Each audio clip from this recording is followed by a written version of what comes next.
they're going to push back because they're going to say there's a Republican When you're talking government. about mandates, though, Chuck, do you think there's a mandate for that? No, the mandate is for, again, I would think the results of this election say no. No, exactly. One of my favorite semi-battleground states, New Hampshire, and I say semi because it was one that I think the president, again, so many strategic mistakes we're going to look back and say that he made. New Hampshire and their inability to get that back into play was one of them.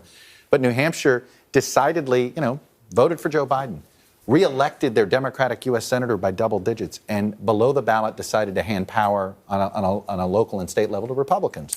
The point is that they're clearly, and I go back to the 4 years ago, none of the above vote, they didn't like Trump or Clinton and decided to vote for a third-party candidate.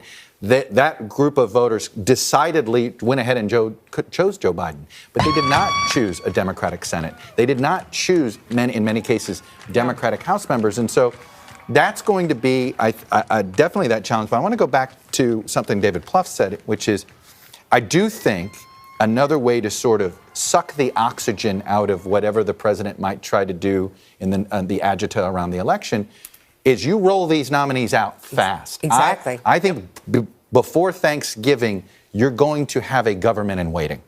Before Thanksgiving, and this is before the elections are certified technically. But what it does is it absolutely sucks the oxygen. It makes it like, what are you talking about? Creates a sense of inevitability. And by the way, we're going to call other states. And as more votes come in, so it's not even going to be a one-state election. There'll come a time when world leaders start calling the president. In fact, Justin Trudeau. Right. And remember that that Donald Trump went to Saudi Arabia. He did not go to Canada or Mexico, which is the tradition, to go to your neighbors. And as your first visit as president. The weirdest first visit ever is to make Saudi Arabia your first stop. And Joe Biden remembers 1992 in Little Rock. I was there. And they didn't get the cabinet and the White House staff nominated until Christmas Eve. It was an extraordinarily drawn-out process. He already knows what he wants, and I think he's ready to roll it out. As you well know, the Biden transition team is already in place. I mean, those meetings are already going on. They've been going on. Has been going on. Absolutely, and these are the people who have been part of his team, part of his universe, as well as presidential candidates. Well, by the way, unlike Donald Trump, who couldn't reach back to a previous Republican administration to find people, which is also the struggle he had in his transition, is you had a mainstream, the establishment of the Democratic Party. He wouldn't let the Never-Trumpers. Right. He vetoed them. So in this way, putting together a government for Joe Biden, he was in the previous Democratic government himself. So these are already veterans. And look, he's going to bring in new people because I do think you need to have a new generation.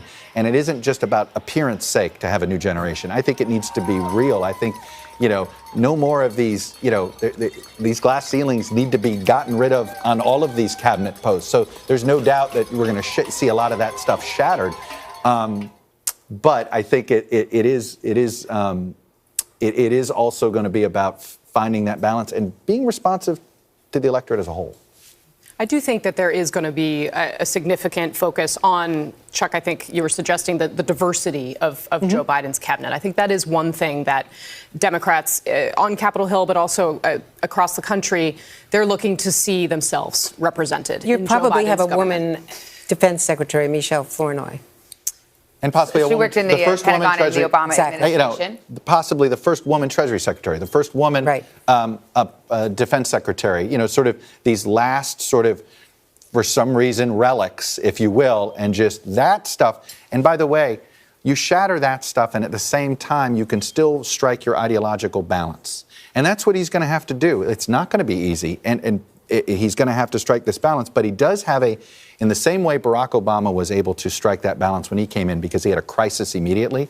And it was sort of like, look, you may have your issue that you really want. Come on, you've got to appoint this person, the deputy undersecretary of X. You're like, we don't have time for that right now. This time it's a pandemic. We don't have time for the little fights. And I think that also will benefit Joe Biden's ability to get the first cabinet that he wants, put it that way. We're showing you images that are coming into our newsroom from around the country, from Lafayette Park in Washington, D.C., and Harrisburg in Pennsylvania. Those are some Trump supporters, and we'll continue to monitor those images. Let's go to Kristen Welker. She's at Biden headquarters getting reaction. And we mentioned, Kristen, already that Justin Trudeau, the Prime Minister of Canada, has reached out to Joe Biden, the president-elect. What else are you hearing?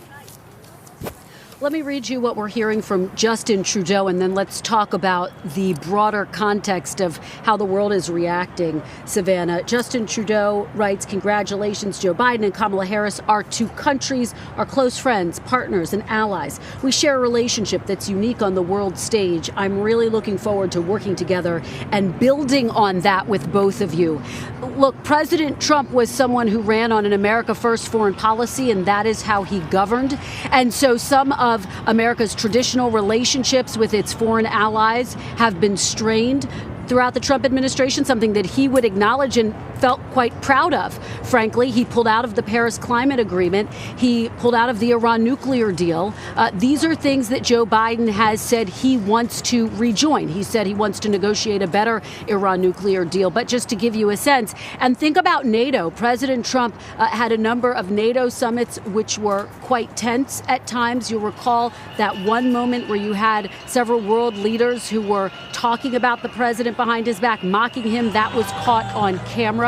And that was something that, from the perspective of President Trump, he saw as a badge of honor. He would argue, look, he forced those NATO member countries to meet their commitments when it comes to foreign defense spending. But on the other hand, his critics would argue that some of America's most traditional relationships have been strained, and that has been a challenge for America's strength on the world stage. And at the same time, embracing some of America's foes, or those with whom America has had strained relationships with, like Vladimir Putin, like Kim Jong-un. Now, Biden has said, if you want to take North Korea as an example, that he would not meet with Kim Jong-un without preconditions.